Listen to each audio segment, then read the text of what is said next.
پھر دن ہوا پرانی رات کا، کرے سو شکر ہم خدا کی ذات کا، خدا کی ذات کا، نیا پھر دن ہوا۔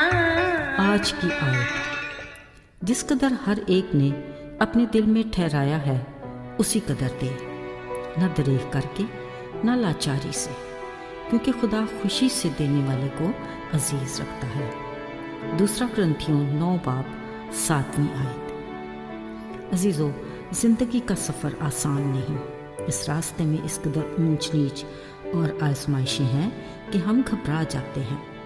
قدم قدم پر رہنمائی کی ضرورت ہے، اور ایسے ماہر گائیڈ کی بھی جو ہمیں ایسے راستوں پر لے جائے کہ ہم کامیابی کے ساتھ اپنی درست منزل پر پہنچ جائیں۔ یاد رہے، ہمارا ازلی دشمن ابلیس ہمیں گمراہ کرنے کے منصوبے بناتا رہتا ہے۔ ایک ہم ہیں کہ عدم معرفت سے ہی اپنے ہاتھوں سے نقصان اٹھاتے رہتے ہیں۔ عزیزو، حنانیہ اور اس کی بیوی سفیرہ نے جائیداد بیچی۔ سوچ سے بڑھ کر روپیہ ملنے پر من میں لالچ سمایا، آپس میں صلاح کاری کی اور صرف ایک حصہ لا کر رسولوں کے قدموں میں رکھ دیا۔ یہ دیکھتے پطرس رسول نے کہا، اے حنانیہ، کیوں شیطان نے تیرے دل میں ڈالا کہ تو روح القدس سے جھوٹ بولے؟ وہ زمین تیری ہی تو تھی، مگر جب بیچ دی گئی تو تیری نہ رہی، تو نے خدا سے جھوٹ بولا۔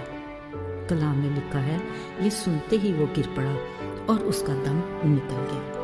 پھر باہر کھڑے جوان اندر آئے، اسے اٹھایا اور آخری آرام گاہ تک پہنچا دیا۔ تقریباً 3 گھنٹے بعد بے خبر اس کی بیوی سفیرہ اندر آئی۔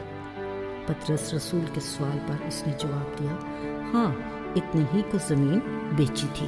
عزیزو، خداوند کے روح کو آسمانے پر ایکا کرنے کا انجام بھی وہی تھا۔ ہاں، اتنے ہی کو زمین بیچی۔ جیسے ہی اس نے کہا، یہ کہتے وہ زمین پر گر پڑی اور اس کا دم نکل گیا، اور وہ بھی آخری آرام گاہ پہنچا دی گئی۔ عزیزو، کلام مقدس کے اس واقعہ کے افسوسناک انجام کی وجہ کیا بنی؟ یہی کہ جس قدر تم نے اپنے دل میں ٹھہرایا ہے اسی قدر دے، نہ دریغ کر کے نہ لاچاری سے۔ کلام پاک کے یہ الفاظ ہمیں قبل از وقت خبردار کرتے ہیں۔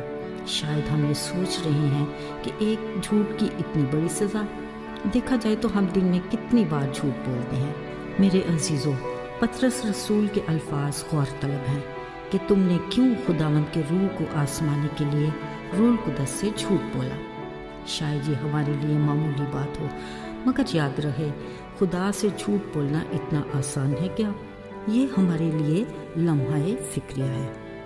بلا شبہ وہ ہمیں محبت اور اپنے فضل سے بے شمار برکات عطا کرتا ہے، بدلے میں وہ ہم سے شکر گزاری اور فرمانبرداری کی توقع کرتا ہے، مگر ہم اپنے اصل ٹریک سے اتر کر اپنی مجبوریوں اور لاچاریوں کا رونا روتے ہیں۔ اسی طرح کے رویے سے بالکل پسند نہیں۔ اگر ہم نے خداوند سے کوئی عہد کیا تو وہ ہمارا فیصلہ ہے، جس کو کسی بھی صورت اور کسی بھی حالت میں پورا کرنا ہمارا فرض اولین ہے، نہ دریغ کر کے نہ لاچاری سے۔ عزیزو، ایک آدمی نے اپنے دوست کو ملنے دوسری قوم جانے کا ارادہ کیا۔ پہلی بار کا یہ سفر اس کے لیے خوشگوار تو تھا، مگر فکر کی وجہ گھنے درختوں کا وہ جھنڈ تھا جو اس کے راستے میں پڑتا تھا۔ خیر، خدا کا نام لے کر چل پڑا۔ اس کا ابتدائی سفر کچھ دوست کے ساتھ ماضی کی یادوں اور کچھ نظاروں کو دیکھتے گزر گیا۔ اسی بے خیالی میں وہ گھنے درختوں کے جھنڈ میں راستہ بھول گیا۔ پریشانی کے عالم میں اسے کچھ سجھائی نہ دیا۔ تھک ہار کے ایک درخت کے نیچے بیٹھ کر اس مشکل سے نکلنے کی تدابیر سوچنے لگا۔ اسے خیال آیا، کیوں نہ درخت پر چڑھ کے آس پاس کا جائزہ لے لوں، شاید کوئی راستہ مل ہی جائے۔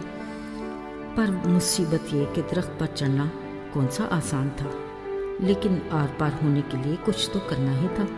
یہ سوچتے خدا کا نام لیا اور دھیرے دھیرے بڑی احتیاط سے بچتا بچاتا کافی اوپر تک پہنچ ہی گیا۔ ایک مضبوط شاخ پر بیٹھے ادھر ادھر نگاہ دوڑائی، قدرت مہربان ہوئی، اسے اپنا ہی گاؤں نظر آ گیا۔ سکھ کی سانس لی، بولا، اے خدا،